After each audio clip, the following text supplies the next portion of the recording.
तर खासदार संजय राऊतही आज मालवण किल्ल्याला भेट देणार आहेत। किल्ला भेटीनंतर राऊतांची तोफ धडाडणार। आई बाबा होण्याचे स्वप्न अजून पूर्ण झाले नाहीत का? आई बाबा होण्याचे तुमचे स्वप्न पूर्ण करा अपोलो फर्टिलिटीद्वारे। मोफत सल्ल्यांसाठी कॉल करा 9953959370। पुतळा अपघात आणि किल्ल्यावरच्या राड्यानंतर आज राऊत घटनास्थळाची पाहणी करणार आहे।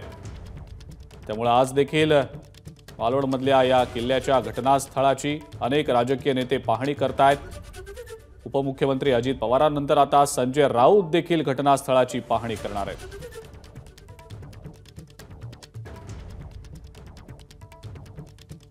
आणि याच संदर्भातली अधिक माहिती आपण जाणून घेणार आहोत। आपले प्रतिनिधी अमोल मोरे आपल्या सोबत आहेत सध्या। अमोल, अजित पवार आणि संजय राऊत हे दोन्ही मोठे नेते आज दौरा करतायत मालवणचा, घटनास्थळाची पाहणी देखील ते करणार आहेत। अमोल, काय नेमकी माहिती?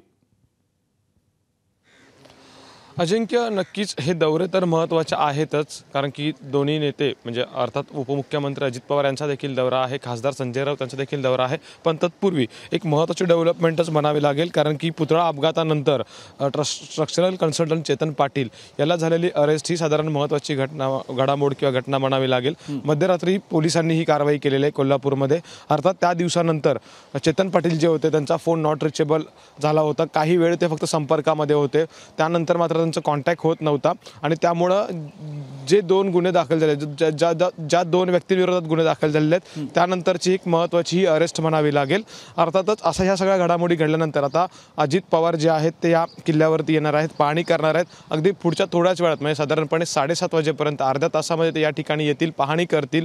मुख्य गोष्ट हीच आहे की अगदी या दौऱ्यापूर्वी 2 दिवसापूर्वी आपल्याला माहिती आहे की राडा झाला होता किल्ल्यावरती, ठाकरे गट आणि राणे समर्थक या ठिकाणी भिडले होते आणि अशा पार्श्वभूमीवरती अजित पवार आल्यानंतर अर्थात उपमुख्यमंत्री म्हणून अजित पवार यावरती नेमकं काय भाष्य करतात हे पाहावं लागेल। तर त्याच वेळेला जसं तुम्ही म्हणालात त्याप्रमाणे खासदार संजय राऊत यांची तोफ देखील मालवणमध्ये या पाहणी दौऱ्यानंतर पत्रकार परिषद होणार आहे आणि त्यामुळे कोकणात येऊन जो राडा झालेला आहे, जो गोंधळ झालेला आहे किल्ल्यावरती, म्हणजे अर्थात अगदी अजित पवारांनी देखील माफी मागितलेली आहे, मुख्यमंत्री एकनाथ शिंदे यांनी देखील संपूर्ण जनतेची माफी मागितलेली आहे या संपूर्ण घटनेनंतर।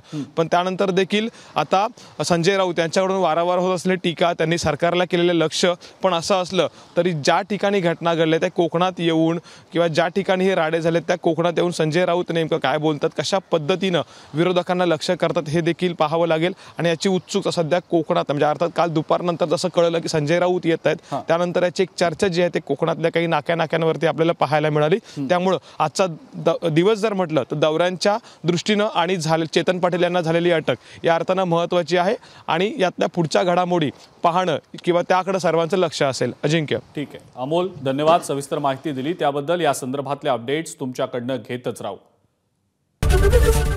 एबीपी माझा, उघडा डोळे बघा नीट।